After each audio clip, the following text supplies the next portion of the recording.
Bueno, de nuevo, entonces, solo for the record, por si alguien no está y quiere ver la clase después, es eso. Voy a decir simplemente que estamos estudiando formación de imágenes, que vamos a proponer el estudio del marco teórico ondulatorio para la próxima clase, y que entonces en la formación de imágenes definimos lo que se trata, lo que es la imagen de un punto, una imagen perfecta de un punto. Cuando todo rayo que sale de un punto y pasa por el sistema óptico se corta en otro punto, se dice que el sistema óptico forma una imagen perfecta del objeto puntual S. ¿Sí? Y entonces estábamos en este sistema que es lo que se llama microscopio simple. Fíjense que entonces el objeto AB o el punto A se transforma en el punto A', el punto B se transforma en el punto B', y acá tengo una imagen. Ahora, esta imagen es una imagen real, porque yo acá pongo una pantalla, un papel, y voy a ver que todos los rayos que salieron de A llegan a A'. Es decir, voy a ver una manchita acá, que representa la imagen de A. ¿Sí? Y entonces, ahora, esta imagen que está agrandada, pero invertida, actúa de objeto para una especie de lupa que está acá, y entonces lo aumento más todavía, y entonces todos los puntos que salen de A' pasan por la lente E, ¿sí? Y entonces, eh, y entonces salen del objeto, fíjense que salen de la segunda lente, el A' sale en esta dirección y llega a mi ojo. Y el que vino por acá sale en esta dirección y llega a mi ojo. Y entonces el ojo ve este rayo y ve este rayo y todos los rayos intermedios que hubieran salido de la prima, todos los rayos intermedios que hubieran salido de la prima, fíjense que entonces la segunda lente también forma una imagen de A', pero esa imagen no está formada por los rayos, como en este caso, sino que está formada por las prolongaciones de los rayos. Al ojo le da lo mismo que le lleguen rayos, que estos rayos hayan venido de un objeto acá o de esta imagen, o de esta imagen. ¿Sí? Entonces el ojo le parece que los rayos que le llegan salieron de acá. Y entonces diríamos que A segunda es la imagen del punto A'. Esta imagen, a diferencia de la primera, es una imagen virtual. ¿Sí? Flor pregunta, ¿A' y prima son una imagen perfecta? Estoy suponiendo que sí, que el sistema O, este sistema que está acá, es un sistema que forma una imagen perfecta. Vamos a ver que sus sistemas son muy caros o son difíciles de hacer y que entonces los sistemas se hacen con superficies esféricas y en las superficies esféricas las imágenes son casi perfectas. A primer orden son perfectas y entonces A' y B' serían imágenes perfectas a primer orden, y es lo que se llama óptica gaussiana de primer orden. Pero eso ya lo vamos a ver. Supongamos ahora entonces, lo que quería marcar acá es la diferencia de que un objeto puntual puede hacer, un sistema óptico puede hacer que de un objeto puntual con rayos divergentes se produzcan rayos convergentes, pero rayos convergentes, porque se cortan los rayos,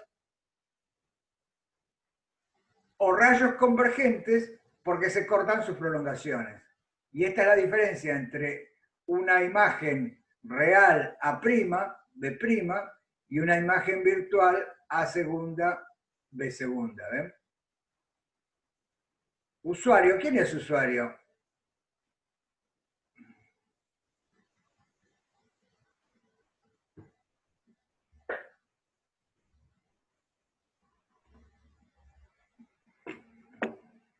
Se te borró el nombre. Sí, entren con el nombre, así sé quién es. Bueno, acá hay una pregunta de usuario que dice, ¿el A segunda de dónde sale? Y la segunda sale de seguir todos los rayos que salen de A'. Entonces, por ejemplo, este rayo que sale de A', que es un rayo posible, ¿sí? O es un rayo que lo inventé para hacer la imagen, ¿no?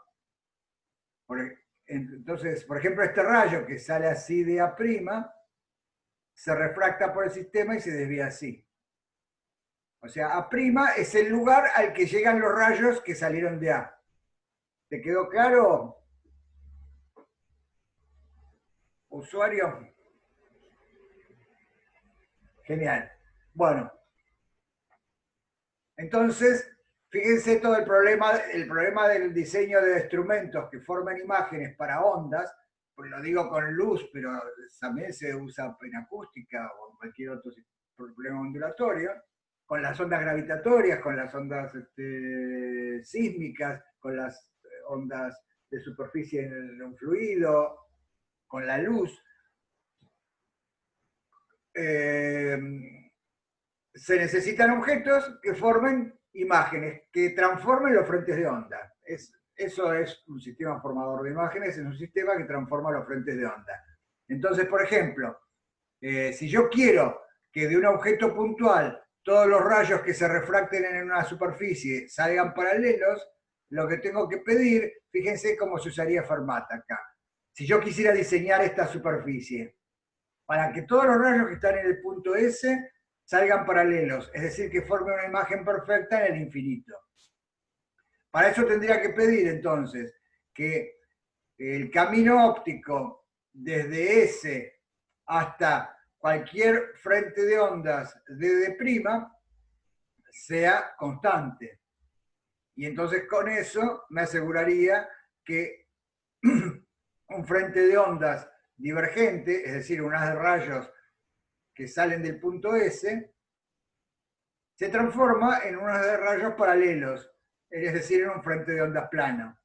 Y para eso entonces tengo que pedir que el índice del medio de incidencia, NI, por el camino, por la longitud de camino, F1A, más el índice del medio de transmisión por la longitud de camino AD, sea constante. Es decir, otra manera de decirlo es que no dependa del punto A donde llegó el rayo, que todos los rayos que salieron de ese y llegan a la superficie en un punto A genérico, tengan el mismo, y después se refractan paralelos, tengan el mismo camino óptico. Y entonces la ecuación que saldría de Fermat sería esto. Bueno, saldría NI por F1A más N de transmisión por AD igual a una constante. O si divido por NI, me queda esta ecuación. Y esta es la ecuación de una hipérbola en el plano. Y en el espacio es de un hiperboloide de revolución. Es decir, es una hipérbola que gira alrededor de su eje definido por los focos. Esta es la definición matemática de una hipérbola, ¿sí? Entonces, fíjense que este sistema, un hiperboloide de revolución hecho de vidrio, transformaría un objeto en el foco de la hipérbola, lo transformaría en un frente de ondas plano. ¿Se acuerdan que esto pasaba, para un sistema reflector, pasaba con la parábola? Habíamos visto esta animación donde un objeto en el foco de la parábola se reflejaba y se transformaba en un frente de ondas plano. Bueno, es decir, un paraboloide de revolución produce una imagen puntual en el infinito de un objeto situado en el foco. Y acá, un hiperboloide de revolución produce un objeto, una imagen puntual perfecta, en este caso sería una imagen perfecta, ¿sí? Fíjense, ni a primer orden ni nada, es una imagen perfecta de un objeto situado en su foco, forma una imagen perfecta en el infinito. ¿Sí? Si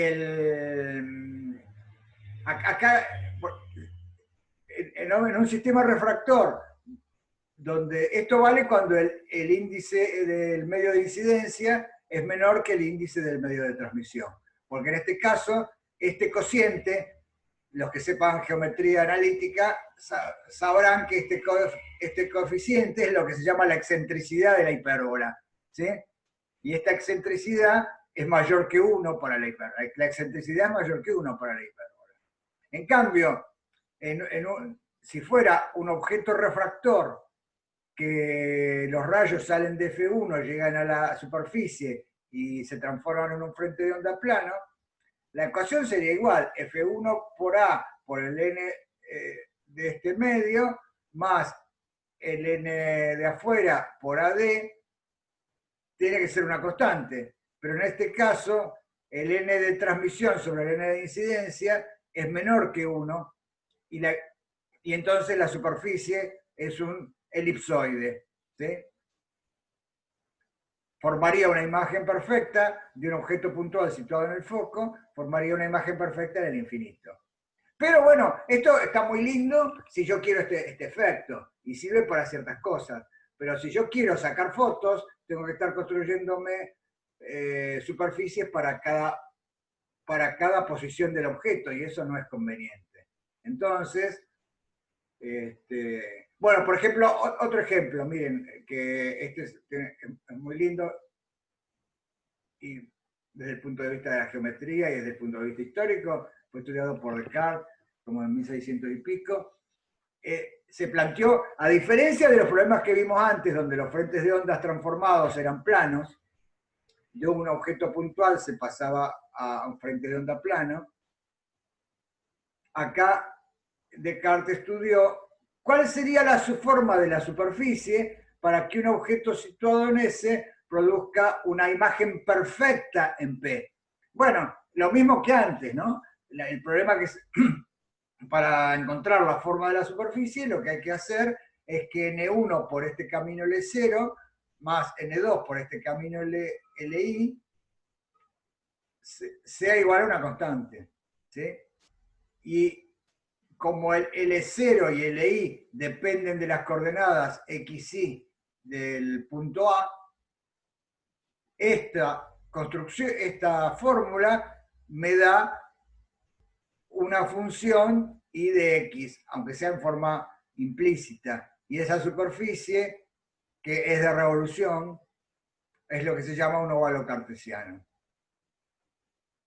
¿Sí? Y entonces, en el óvalo cartesiano, un objeto puntual, el óvalo cartesiano produce una imagen perfecta de un objeto en S, produce una imagen perfecta en P.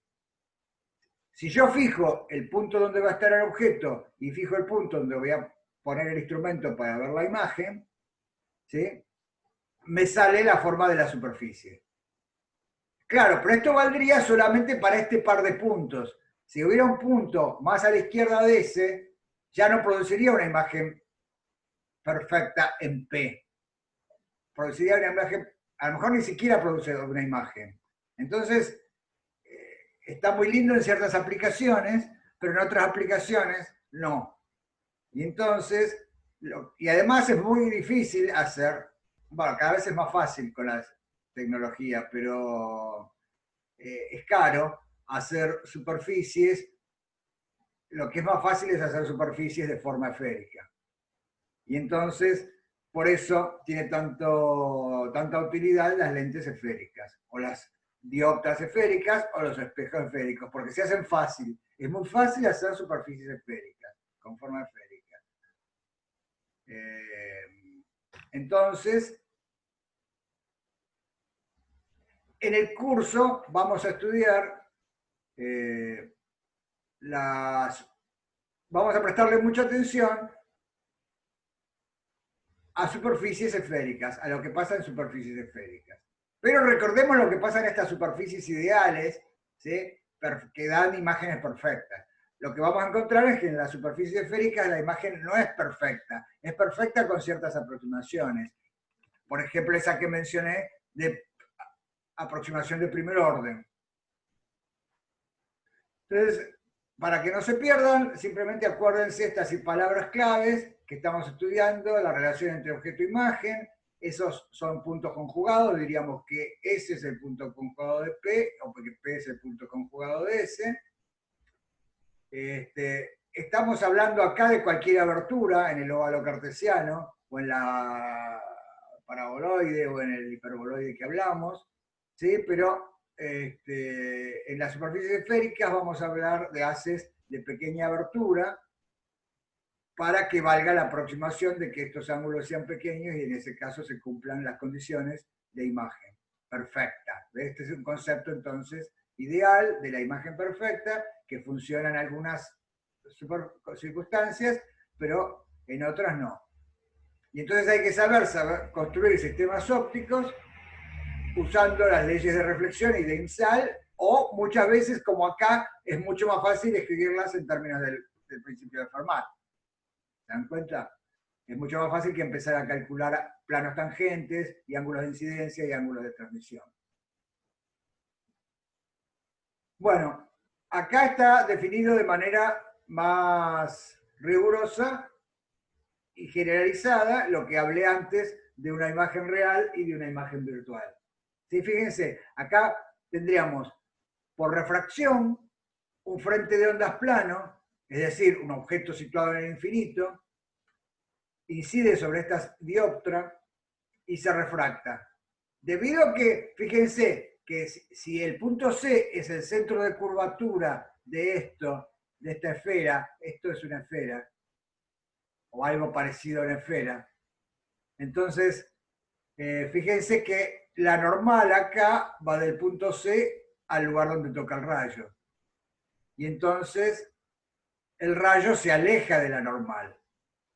Acá también el ángulo de incidencia es un poco más chico y el ángulo se aleja de la normal. Este rayo viene justo en la dirección normal al plano tangente. Entonces, tiene ángulo de incidencia cero y no se desvía. Y así, fíjense que las desviaciones que produjo esta superficie curva de acá, hace que los rayos no se corten, pero sí se cortan las prolongaciones de los rayos. Se cortan en F. Entonces, un objeto que estaba en el infinito y producía estos rayos todos paralelos, ahora la superficie lo que hace es refractarlos, desviarlos y hacer que los rayos se corten, pero con sus prolongaciones. Entonces, un observador que está situado de este lado y recibe estos rayos desviados, en realidad no puede distinguir estos rayos desviados de los rayos que hubieran salido de un objeto situado en F. No sabe distinguir eso. O sea, si no puede ir a F, no se da cuenta. Y entonces, el observador que está de este lado lo que ve es estos rayos cuyas prolongaciones se cortan en F. Y entonces, este es el caso de una imagen virtual. Es una imagen virtual. La imagen virtual, fíjense, la receta para ver si una imagen es real o virtual es esa. Es ver si está formada por las prolongaciones o por los rayos. En este caso está formada por las prolongaciones. Es una imagen virtual. Una manera más física quizá de ver esto es decir, ahora, a ver qué pasa. Si yo voy al punto F sub i, que estoy señalando acá con el cursor, y pongo una pantalla en este punto, acá, ¿voy a ver algo? Les pregunto a ustedes.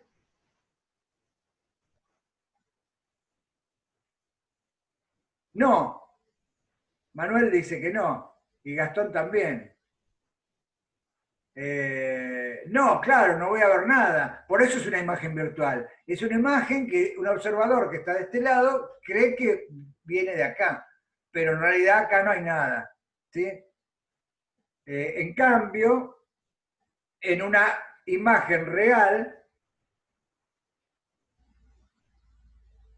como por ejemplo la que producía la primera lente o en este ejemplo, en una imagen real, si acá pongo una pantalla en el punto A', o una placa fotográfica, o un sistema de cámara digital que detecte la luz que llega a cada punto, voy a medir, voy a ver, si pongo una pantalla voy a ver luz, si pongo una cámara una placa fotográfica se va a impresionar, si pongo un detector de cámara digital va a producir una señal eléctrica, ¿sí?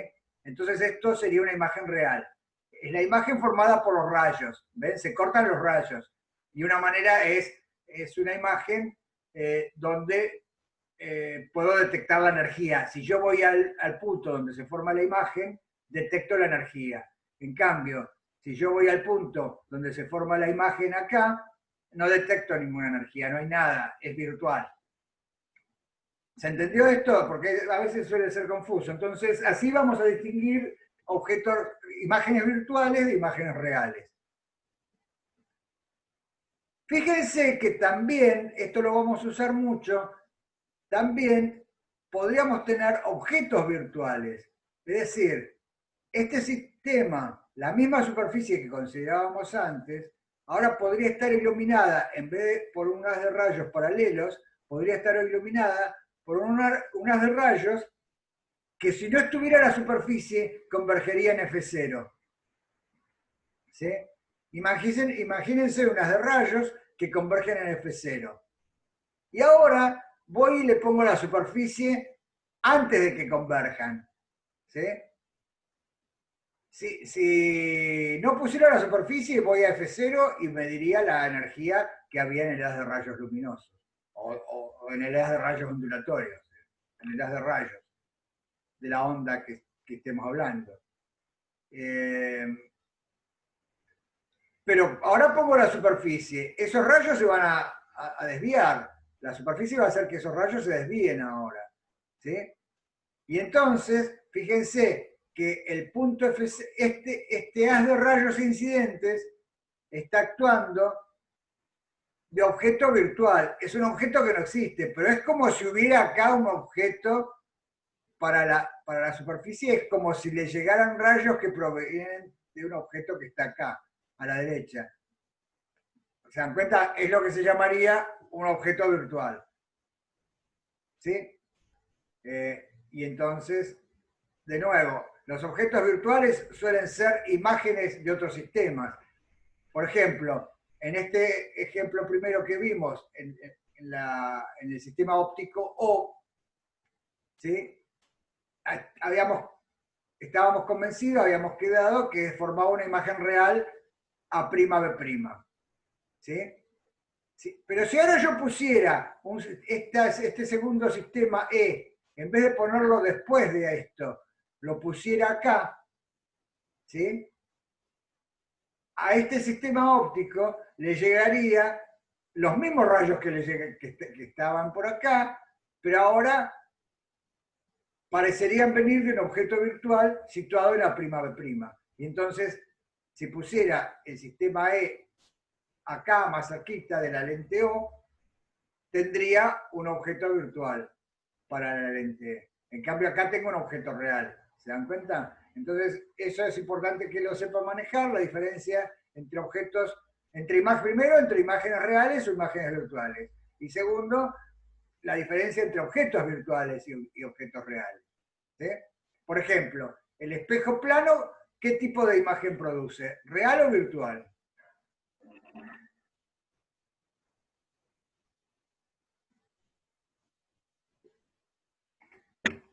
Claro, el objeto plano, que es el espejo más familiar para nosotros, produce imágenes virtuales, porque los rayos se reflejan y llegan a nuestro sistema óptico detector, el ojo, o una cámara, o lo que sea, y parecen venir de atrás del espejo. Pero yo voy atrás del espejo, pongo una pantalla y no hay nada. Pero los rayos parecen salir de ese punto. Entonces la imagen es virtual.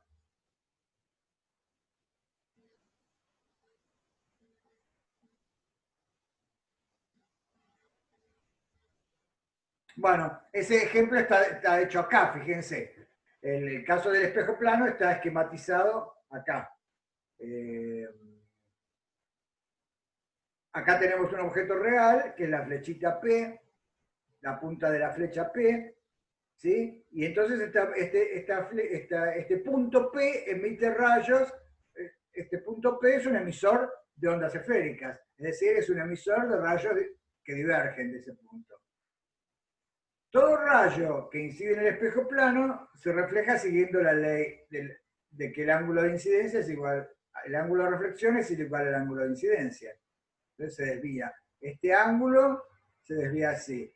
Este es un ángulo menor, tiene una desviación menor. ¿Sí? Y así, todo rayo que incidió en el espejo se reflejó y se desvía. Si uno, por simetría, es muy fácil darse cuenta que estos rayos, si bien son divergentes, sus prolongaciones se cortan en el punto P', que está simétrico con respecto al plano del espejo. ¿Sí? Entonces, fíjense que en este caso un espejo plano produce una imagen perfecta porque esto vale para cualquier ángulo. Si yo pusiera un ángulo más grande y el espejo siguiera por acá, ese ángulo grande se reflejaría con un ángulo grande, pero la prolongación saldría también de P'. Y entonces en este caso un espejo plano produce una imagen perfecta primero, fíjense que es perfecta, sin ninguna aproximación, pero es virtual, ¿sí? Pero es virtual porque yo voy al punto P' y no hay nada, ¿sí? Es decir, está formada por las prolongaciones de los rayos. Y además está derecha, ¿sí? Una cosa importante es que los sistemas reflectores se usan porque no tienen lo que se llama aberración cromática. La aberración cromática es que aparecen los problemas en los sistemas refractores porque ya vimos que el índice de refracción depende de la frecuencia. Entonces, a lo mejor ese sistema produce una imagen perfecta en un punto para el color rojo, pero no produce una imagen perfecta en ese punto para el color azul. Y entonces, eso es lo que se llama aberración cromática. Fíjense que los espejos no tienen aberración cromática. Las imágenes producidas por los espejos no tienen aberración cromática. Pueden tener otro tipo de aberraciones, ¿sí? De forma, de astigmatismo, a lo mejor. No, eso se verá, pero lo que no tienen es aberración cromática. En cambio, el análogo de esto sería lo más sencillo posible, que era una superficie plana, reflectora. Ahora el análogo sería una superficie plana refractora. Entonces, fíjense, en este caso vamos a considerar un objeto que está en el punto O en un medio de índice N1 y se refracta en la superficie plana de separación entre el medio de índice N1 y el medio de índice N2. Y entonces, de nuevo, tengo que hacer lo mismo. Por ejemplo, miremos el rayo rojo de acá arriba, ¿sí? El que sale de O y llega acá, ¿sí? Tendría que dibujar la normal acá y calcular el ángulo de incidencia. Y ahora el rayo refractado se aleja de la normal y entonces se desvía siguiendo la ley de Imsal. ¿Ok? Fíjense que el ángulo de incidencia no es otro que el ángulo que forma el rayo rojo con la horizontal esta, porque es el rayo que forma el rayo rojo con la normal en este punto. Pero por alternos internos entre paralelas es este ángulo. ¿Sí? Eso lo ven todos. Y ahora este rayo se desvió un cierto ángulo. Después, el rayo que sale de O y viene en la dirección de la normal no se desvía. Entonces, fíjense que si este sistema formara imagen, el candidato a hacer imagen sería el punto I. No hay otra. ¿Sí? Porque fíjense que en el punto I se cortaría el rayo que vino según la normal, que no se desvía, y se cortaría el rayo que vino por acá con mayor abertura y se desvía esto. Entonces, yo vería el rayo que siguió de largo y el rayo que se desvió así, y ese ya se ve que si forma imagen es virtual, porque se formaría por las prolongaciones. Y también se ve que si en algún lado forma imagen, tiene que ser en este punto I, donde se corta la prolongación del rayo de mayor abertura y la prolongación de este rayo con ángulo de incidencia cero. Entonces, si pudiéramos probar que la posición del punto I no depende del rayo considerado, es decir, que todo rayo que salió de O y se refractó pasa por I, que era lo mismo que pasaba en el espejo, todo rayo que se reflejó pasaba por P', su prolongación, por eso la imagen era perfecta. Si pudiéramos demostrar el análogo para una superficie refractora, podríamos encontrar la imagen perfecta. Veamos que no es perfecta la imagen. Veamos, en este caso, veamos, Gastón pregunta, ¿cómo distinguimos si forma imagen o no? Y por eso tenemos que hacer este análisis. Por ejemplo, si todo rayo que sale de O y se refracta, su prolongación pasa por el mismo lugar, entonces diremos que el sistema forma imagen. En este caso, Gastón. ¿Sí? Otra manera de decirlo es, si la distancia Q no depende de qué rayo sea, si la distancia Q donde este rayo se cortó al eje no depende de qué rayo esté considerando, entonces el sistema forma imagen. ¿Te das cuenta, Gastón? Y todos. O sea, una manera de ver si este sistema forma imagen es ver si la distancia Q es independiente del rayo. ¿Sí? Otra manera de decirlo es ver si la distancia Q es independiente del ángulo de incidencia. ¿Sí? Es decir, el ángulo de incidencia es esta abertura que hay entre la horizontal negra y el rayo rojo, incidente. ¿Sí? Eso, cada uno representa un ángulo de incidencia. Si la posición del punto I no depende del ángulo de incidencia, diremos que el sistema forma una imagen perfecta. Veamos que no es perfecta. Para ver que no es perfecta, hagamos el siguiente estudio. Calculemos. ¿Se dan cuenta que el ángulo de incidencia para el rayo este es el ángulo entre la línea negra y esta línea roja? ¿Sí? Entonces, ese sería el ángulo de incidencia. Y entonces miremos este triángulo.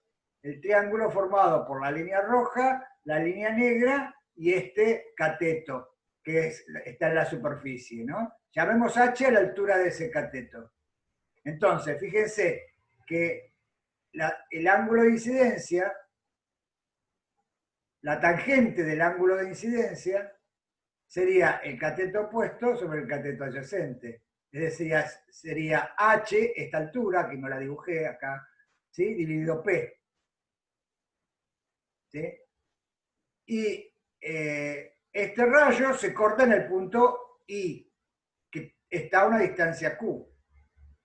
Y entonces, esta línea negra sería la hipotenusa de un triángulo rectángulo, el cateto sería Q, y el otro cateto sería H, el mismo H que antes. ¿Sí?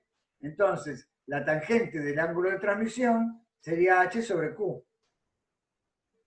¿Sí? Esto es trigonometría pura, es una construcción geométrica. Y ahora fíjense que si yo divido miembro a miembro la primera igualdad con la segunda, voy a tener que Q va a pasar al numerador, voy a tener que Q sobre P es igual a la tangente de θ I sobre la tangente de θ P. ¿Sí? ¿Todos me siguieron hasta acá que Q sobre P sería la tangente de θ I sobre la tangente de θ P, de θ T, perdón? ¿Sí? ¿Están todos convencidos de eso? Bueno, entonces fíjense, es claro, si sabemos la ley de Imsal, que el cociente de estas tangentes no es constante. ¿No? Porque lo que sabemos que es constante en una superficie es el cociente de los senos. El cociente de las tangentes no es constante, cambia con el ángulo de incidencia, porque esto yo lo podría dividir como, lo podría desarrollar como el cociente de los senos por un cociente de cosenos. El cociente de los senos vale la ley de Ipsal y sería N2 sobre N1, pero el cociente de los senos, el cociente de los cosenos sobreviviría. Y entonces Q sobre P no es independiente de θ I. Es decir, la posición de Q depende del ángulo de incidencia. Y entonces la conclusión es que una superficie plana, refractora, no forma una imagen perfecta de un objeto puntual. Pero si los ángulos son chicos, yo las tangentes las puedo aproximar por los senos, es decir, los cosenos son casi 1, y entonces Q sobre P en ese caso sí es independiente del ángulo de incidencia, porque es igual al cociente de índices N2 sobre N1. ¿Sí? Y esto es lo que se llama aproximación paraxial. Ángulos pequeños donde la ley de Imsal se escribe, en vez de producto de índice por seno, es producto de índices por ángulos. ¿Sí? Esta sería la ley de Imsal en aproximación paraxial. Aproximación paraxial no es otra cosa que decir que los ángulos θ I son chiquitos. ¿Sí? Lo mismo se puede demostrar, y lo dejo para que lo piensen, que la distancia Q, la distancia imagen Q, también satisface. Claro, entonces la conclusión es la que dice Lautaro. Para ángulos pequeños, el sistema refractor forma una imagen virtual, cosa que sabemos todos, porque cuando vemos la cucharita en el vaso o pescado en el agua, o cualquier cosa a través de una superficie refractora plana, vemos una imagen buena. ¿Y eso por qué es? Eso es porque estamos detectando, eso es por algo que no dije y que dejo como ejercicio. O sea, yo acá lo demostré para ángulos chiquitos, es decir, muy cerca de la normal. Pero esto también vale si los ángulos están, si los haces involucrados tienen muy pequeña abertura, aunque formen ángulo grande. ¿Sí? Porque es lo que se llama haz homocéntrico de pequeña abertura. Nuestro ojo capta, como nuestro ojo es una lente chiquita, ¿sí? Capta un haz de rayos de pequeño tamaño, de pequeña sección. Y entonces no capta todos estos rayos que están acá. Tiene un cierto tamaño y entonces si pongo el ojo por acá, que sería una cosa chiquita, ¿sí? Vería solamente, estaría detectando estos rayos desviados por acá. Bueno, para esos rayos desviados por acá, también se cortan en un punto que satisface esto, y entonces una superficie plana forma una imagen perfecta en la aproximación paraxial, que quiere decir cerca de este eje negro de la normal, o también para haces homocéntricos de pequeña abertura, es decir, haces que tienen un centro. Y es una imagen virtual, fíjense las características sería, es una imagen virtual, tiene aberración porque no es perfecta, pues solo es perfecta en la aproximación parcial, y también tiene aberración cromática, porque el índice depende de la frecuencia y entonces acá tendría un problema de aberración cromática.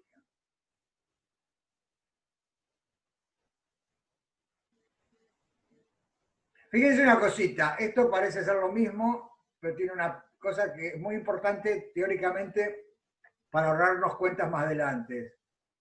Y es lo siguiente, si en vez de considerar el rayo transmitido, hubiera considerado el rayo reflejado, como hacíamos acá, como hacíamos en el espejo plano, ¿sí? Fíjense que entonces ya me convendría tomar una convención de índices. Fíjense que una convención de signos. Por ejemplo, yo hasta ahora no hablé de ninguna convención. Yo dije P y Q y acá estaba el dibujito y P y Q no importaban si eran los dos positivos o los dos negativos. Lo importante es que los dos, si yo ponía un origen en un sistema de coordenadas, los dos tenían el mismo signo. Si, por ejemplo, si ponía el origen natural, sería ponerlo en la superficie de separación. P y Q podría tomar positivo para allá y P y Q serían los dos positivos.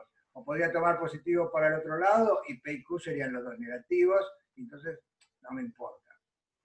Sí, pero a lo mejor con otras superficies sí que conviene tomar una convención de signos y también conviene tomar una convención para los ángulos. Por ejemplo, los ángulos como los medimos en física es desde el eje, que sería la línea negra, la normal a la superficie, del eje al rayo.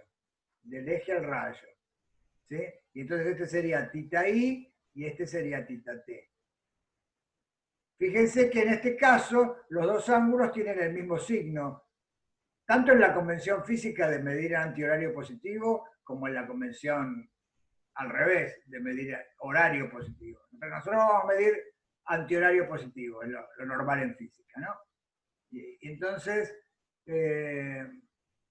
fíjense que tanto tita i como tita t tienen el mismo signo, y entonces, por eso, acá está dicho así, ¿no?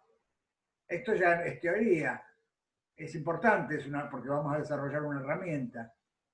Fíjense que si en vez de considerar el rayo refractado, yo considerara el rayo reflejado, como hacíamos acá, la desviación del rayo reflejado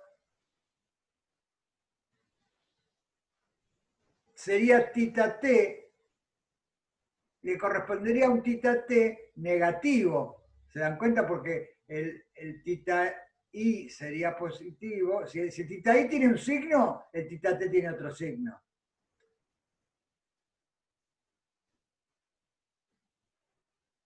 Fíjate, lo que quiero decir es que la ley de reflexión, ya tomando una convención de signos, se escribiría como tita i igual a menos tita r. Si yo quisiera hacer esta misma construcción que hice para el refractado y aplicar la ley de IMSAL, en vez de aplicar la ley de IMSAL, aplicar a la ley de la reflexión, tendría que aplicar, o decirle a un programa de computadora que desvíe los rayos de tal manera, le tendría que decir, al rayo que llegó acá, desvíamelo un ángulo igual, pero con signo opuesto al rayo que llegó. ¿Sí? Es decir, tita r igual a menos tita i. Así habría que leerlo, o hacerlo en un programa. Tita r igual a menos tita i. Pero tita r igual a menos tita i es lo mismo que la ley de IMSAL poniendo n1 igual a menos n2. Entonces fíjense que los resultados, todos los resultados que hagamos para superficies refractoras, si somos cuidadosos con los índices y con los signos, todos los resultados que saquemos en la aproximación paraxial para superficies refractoras, desde ahí también podemos obtener los resultados para superficies reflectoras simplemente poniendo N1 igual a menos... acá me equivoqué, acá tendría que decir N2, ¿no? Entonces acá... Sí, bueno, también está mal acá, corríjanos. Acá está bien. Estaba diciendo, entonces, todos los resultados obtenidos para situaciones refractoras sirven para superficies reflectoras simplemente poniendo N1 igual a menos N2. ¿Por qué? Porque la ley de la reflexión se obtiene de la ley de IMSAL simplemente poniendo N1 igual a menos N2. Y acá, desafortunadamente, pues escribí el mismo. Lo que está bien es esto. Fíjense que Si yo voy de un índice como el agua a un índice como el aire, entonces N2 es 1 y N1 es 1.3 más o menos, y entonces Q es menor que P. Entonces, al, al, al pez lo veo más cerca de la superficie de lo que realmente está. Es decir, que si yo quiero agarrar al pez y apunto al punto I, que es donde yo lo estoy viendo, en realidad no, tendría que apuntar al punto O un poquito más para llegar y agarrar al pez. ¿Se dan cuenta? Nadie quiere agarrar a un pez, digo cualquier otra cosa, un ejemplo. ¿Sí? Lo que quiero decir es eso. Entonces, fíjense que la imagen aparenta estar más, el objeto aparenta estar más cerca porque vemos la imagen más cerca de la superficie. En cambio, si fuera al revés, ¿sí? Si fuera que voy de aire a, si estoy observando en el agua, ¿sí? Entonces sería justamente la situación opuesta. Nico pregunta, ¿el tita de abajo es tita R o tita T? Es tita R, porque la ley de la reflexión sería que tita R es igual a menos tita I, si la pensamos en la convención esta en el mismo formalismo que estábamos tratando antes. ¿Sí? Fíjense que el ángulo que forma el rayo con el eje, la línea punteada, cuando voy del eje al rayo, tiene un signo, pero cuando voy del eje al rayo reflejado, gira en el otro sentido, entonces tiene el signo opuesto. Entonces la ley de la reflexión en realidad se escribiría como tita R igual a menos tita I. Por eso acá, si esto está bien, tita R igual a menos tita I. Lo que está mal es esto que acabamos de hacer. ¿Sí? Bueno, vamos a hacer un intervalo y ahora y después del intervalo vamos a ver qué pasa cuando las superficies no son planas sino esféricas. Es un caso muy importante por esto de que les digo de que es mucho más fácil hacer superficies esféricas que o a los cartesianos o elipsoides o hiperboloides o cosas así. Entonces, la mayor parte de la óptica médica está basada en superficies esféricas. O es más barato usar lentes esféricas que lentes asféricas. Las superficies asféricas son más caras. Tienen muchas ventajas, pero son más caras. ¿Sí? Bueno, si alguno tiene un problema de la visión y necesita grandes aumentos en las lentes, si usa una lente esférica, son lentes muy gruesas que hacen que los ojos parezcan raros. Bueno, como salen en los dibujitos animados, cuando alguien tiene anteojos con mucho aumento. ¿Sí? Y entonces, eso se puede evitar y puede parecer más normal a la visión si se ponen lentes asféricas. ¿Sí? Y entonces, no sé, pero claro, es más caro, eso es. Bueno, vamos a hacer un pequeño intervalo. ¿Qué sería una superficie esférica? Pregunta Gastón. Asférica es una superficie que no es esférica.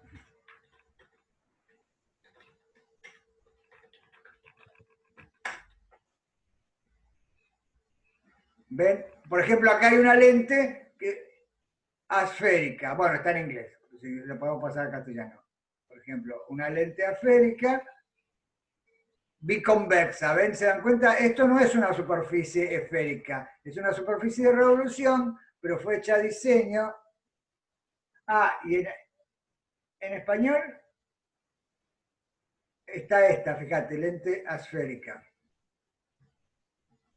A lo mejor no estaba superficie asférica, ¿ves? Pero ven acá está, esto sería asférica.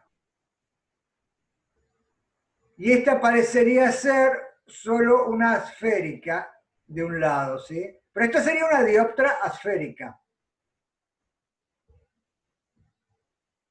O sea, acá habla de una lente, pero una lente son dos dioptras, es esta dioptra y esta dioptra.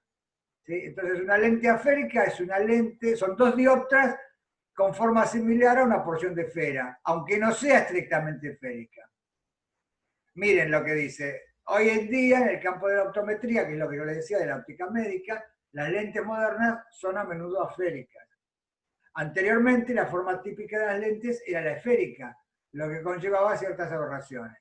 Algunos tratamientos de miopía, mediante cirugía refractiva con láser excimer, utilizan una geometría de modelo esférico para la superficie de la córnea. Bueno, eso ya entramos en detalle, pero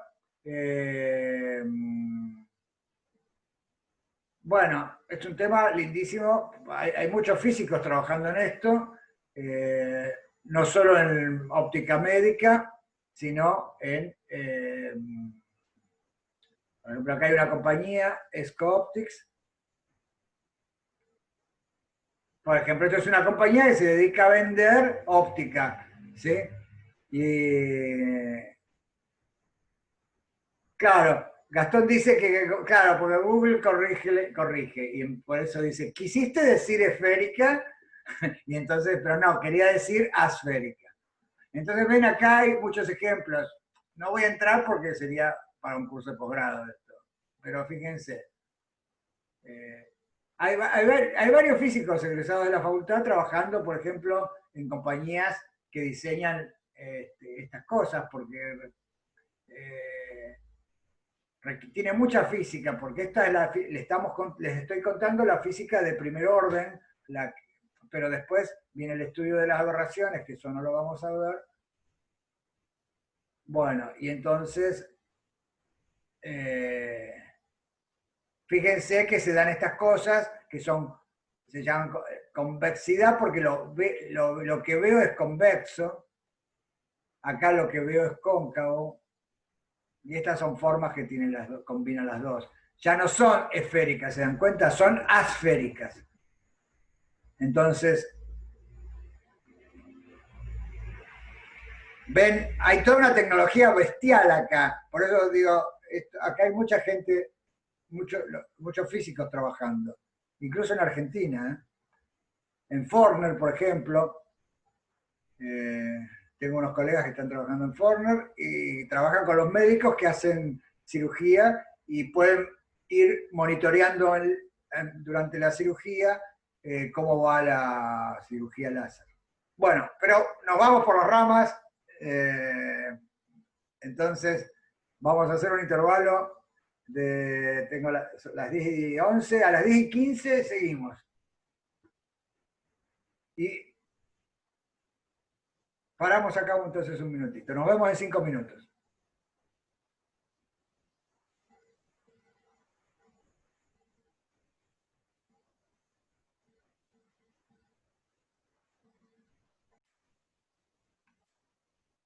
Lo más importante entonces es recordar estos conceptos de imágenes perfectas, de sistemas formadores de imágenes, las diferencias entre imágenes reales e imágenes virtuales, las diferencias entre imágenes perfectas y aberraciones, sistemas con aberraciones. Y ahora vamos a encarar el estudio de las superficies esféricas, ¿sí? A diferencia de las que hablábamos recién antes del intervalo, que eran las asféricas. Entonces, consideremos, entonces, estos los libros los van a encontrar bajo el título de dioptras esféricas. ¿Sí? Una dioptra, entonces, es una superficie de separación entre dos medios transparentes y se usa para ver refracciones. Si bien no nos tenemos que olvidar que también hay reflexiones. Fíjense, acá se vería clarísimo. Acá tengo la superficie esférica, representada por la curva azul, y acá tengo una fuente puntual en S. Entonces la fuente puntual tira rayos en todas direcciones y considero este rayo genérico rojo. Este rayo genérico rojo llega a la superficie en este punto y la normal a ese punto viene, la trazo como la trazo. Y busco el centro de curvatura de esta superficie y la línea punteada que va por el centro de curvatura y toca el punto donde incidió el rayo es la normal. Quiere decir que este es el ángulo de incidencia, y está ahí.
Hubo un problema técnico.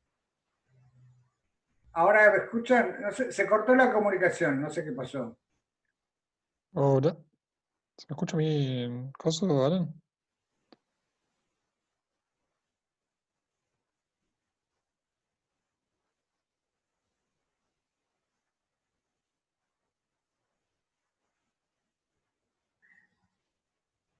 ¿Quién es ambos? Gastón.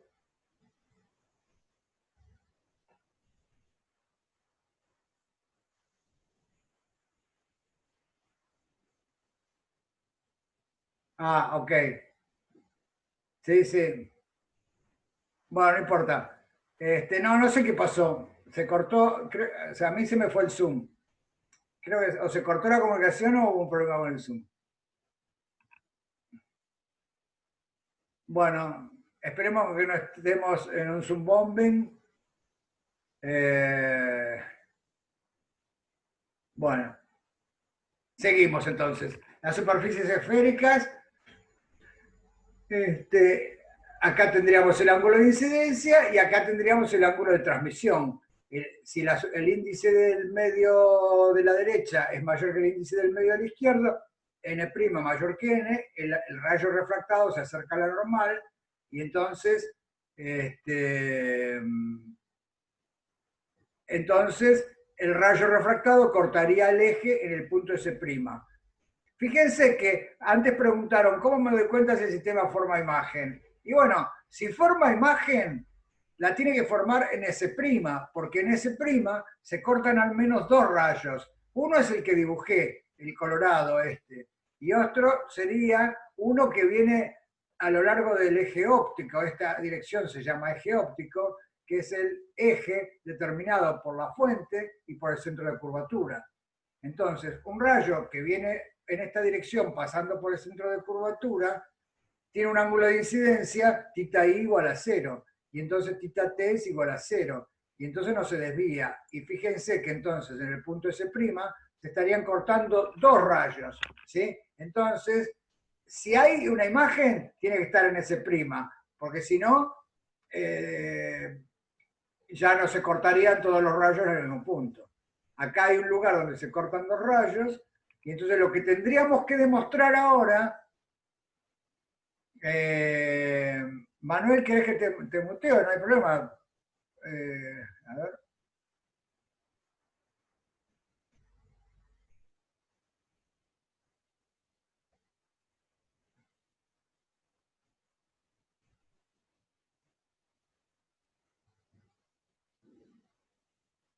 Ya lo pudiste apagar, genial. Bueno, no, entonces sigamos. Entonces, una manera de demostrar que el sistema esférico forma imagen es demostrar que la posición del punto S' no depende del ángulo de incidencia I. Porque si la posición del rayo rojo que corta al eje en S' dependiera del ángulo de incidencia I, entonces a lo largo del eje vería un manchón de todos los rayos y no sería una imagen perfecta. ¿Sí? Solo hay una imagen perfecta y transforma el punto S en un punto S' si los caminos ópticos N por este camino más N' por este camino no dependen del ángulo de I, del ángulo de incidencia I. Y eso sería una manera, si uno y esto es muy fácil, se los dejo como ejercicio, que hagan la... Es muy fácil, yo acá tendría que plantear que N por el seno de I es igual a N' por el seno de T.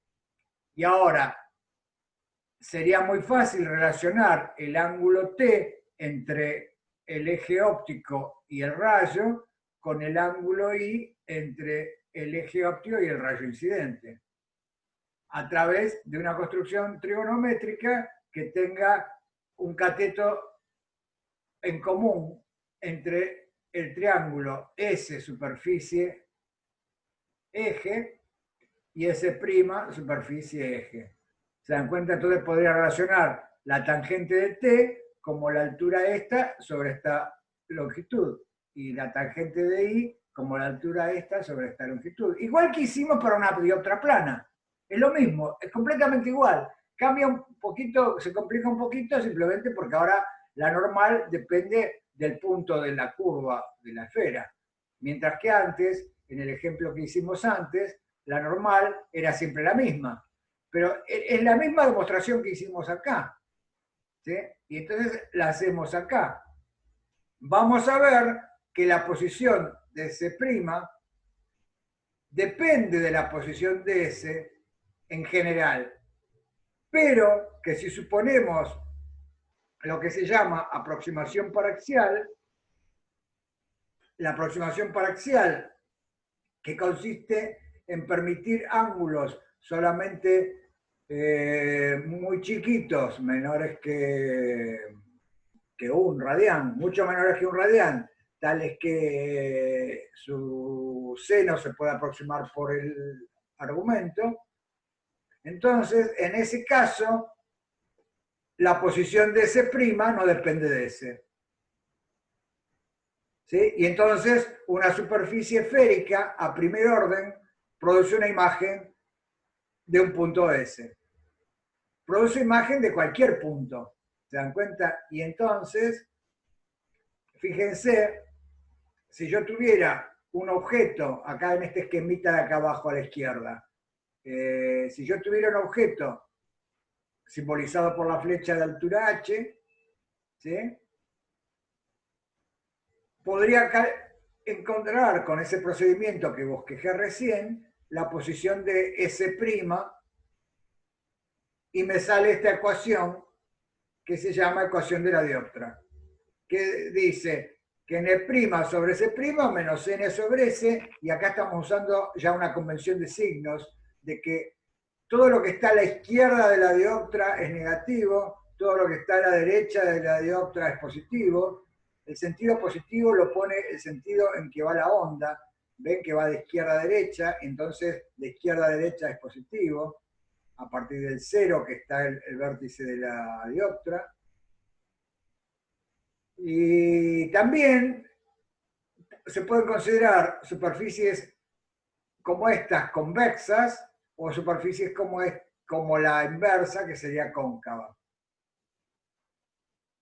¿Sí? Y eso se consigue también hablando de un signo para los radios de curvatura. Fíjense, acá el radio de curvatura lo tomaría positivo. Esta ecuación la deduje pensando que el radio de curvatura es positivo para esta superficie que vista desde afuera es convexa. Si tomara una superficie cóncava, hiciera toda la deducción de nuevo, verían que es lo mismo que tomar un radio de curvatura negativo. Y entonces esta ecuación que está acá, ¿sí? Es la ecuación de las dioptras con una convención de signos, porque si ustedes van, por ejemplo, a un libro que les recomiendo, que está muy lindo, es el libro de Hedge. Lo único que tengan cuidado, porque las ecuaciones que están en el libro de Hedge usan una convención distinta a la que estamos usando nosotros. La convención que estamos usando nosotros es una convención que tiene sentido en física, es la convención natural, que para un lado es positivo, para otro lado es negativo. En cambio, Hedge usa, y casi todos los ópticos usan convenciones raras, como de que si es un objeto es positivo para un lado y negativo para el otro. O si es una imagen es positivo para un lado. No, nosotros vamos a usar un sistema de coordenadas que está pegado a la dioptra y que es positivo en la dirección en que viaja la onda, la dirección que van los rayos. ¿Sí? Y es negativo a la izquierda de la dioptra y es positivo a la derecha de la dioptra. Y que los radios de curvatura son positivos o negativos de acuerdo a que el centro de curvatura esté a la derecha o a la izquierda del sistema de coordenadas. Es así de fácil.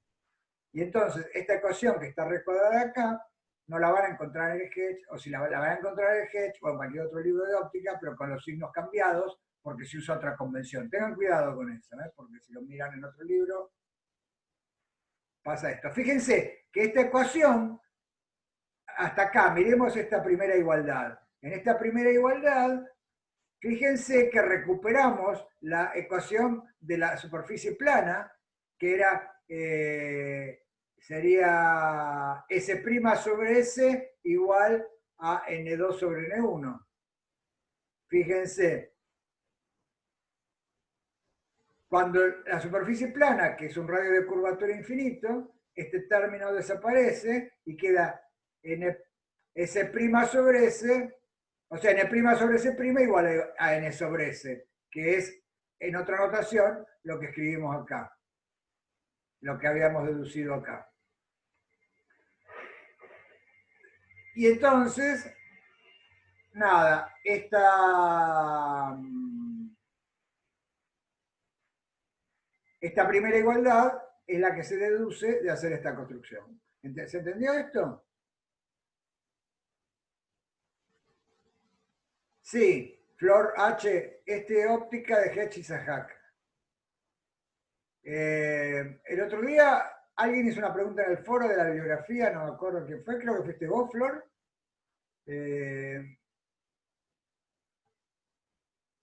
Sí, fuiste vos. Bueno, y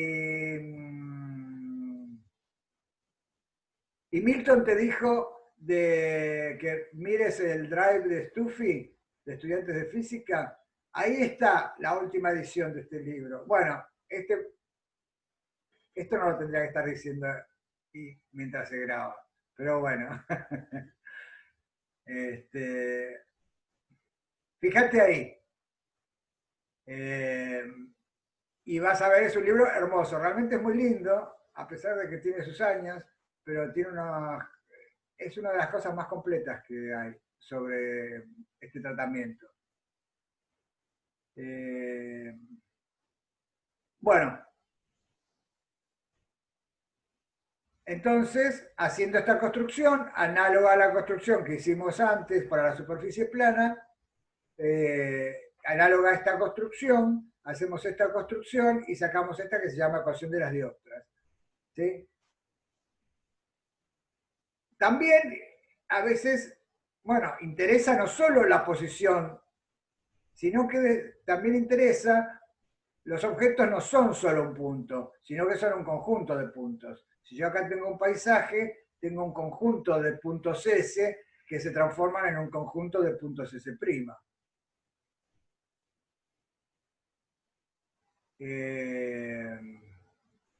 Y entonces, lo que tendría es un objeto de altura h y la imagen tendría altura h'.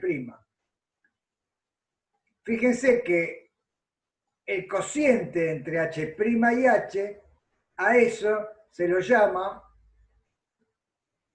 le vamos a prestar atención a ese cociente, es lo que se llama aumento lateral.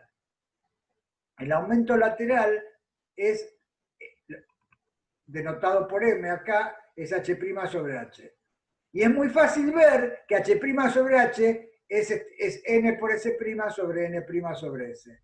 Fíjense, por ejemplo, si ya sé que la base del objeto está en S y la base de la imagen está en S', ahora trazo el rayo que pasa por la punta del objeto, es este rayo punteado azul, ¿sí? Y toca en el vértice. Este ángulo que queda entre la línea punteada y el eje óptico es el ángulo de incidencia.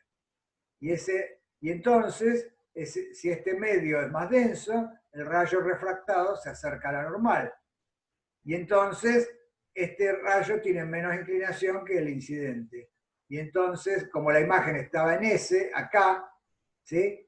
La punta está acá. Y entonces, fíjense que la tangente de este ángulo, del ángulo de incidencia, es H sobre S. Ahora siendo cuidadoso con la convención de signos. En realidad, la tangente de este ángulo, como es un ángulo en el sentido, el ángulo va del eje al rayo y es un ángulo en el sentido horario, sería un ángulo negativo. Entonces la tangente de este ángulo sería H sobre S. Y está bien, porque el ángulo es negativo, pero S también es negativo. ¿Sí?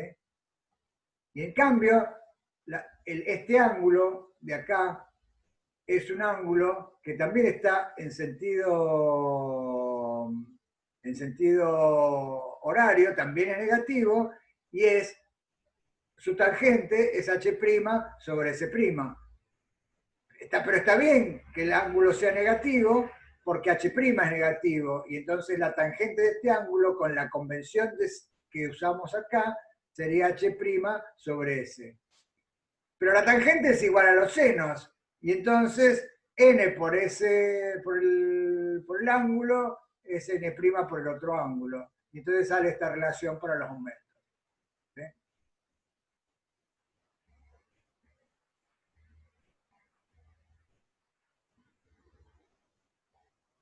Luciana usa anteojos.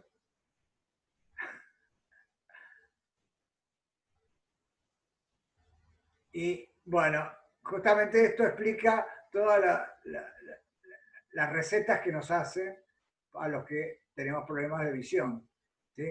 Entonces, entendiendo esto, vamos a entender qué tipo de prescripción habría que darle a cada defecto de visión. Al que es miope, al que es hipermétrope, al que sufre de astigmatismo o el que tiene presbicia. Pero bueno, eso lo vamos a ver más adelante. Por ahora, entonces, concentrémonos en este par de ecuaciones y podemos autorrecetarnos. Miremos este par de ecuaciones que me permiten obtener la posición de la imagen y la altura de la imagen. Todo lo que necesitamos saber sobre un sistema formador de imágenes. Y ahora miremos esta otra parte de las igualdades.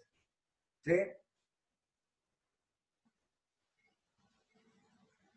Y entonces, un detalle que quiero resaltar es este. Fíjense que estos sistemas esféricos, entonces, definen lo que se llama un plano,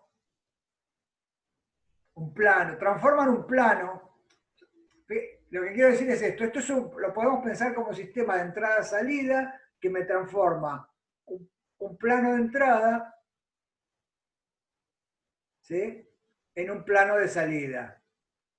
El plano que es el plano objeto, me lo transforma en este plano, que es el plano imagen.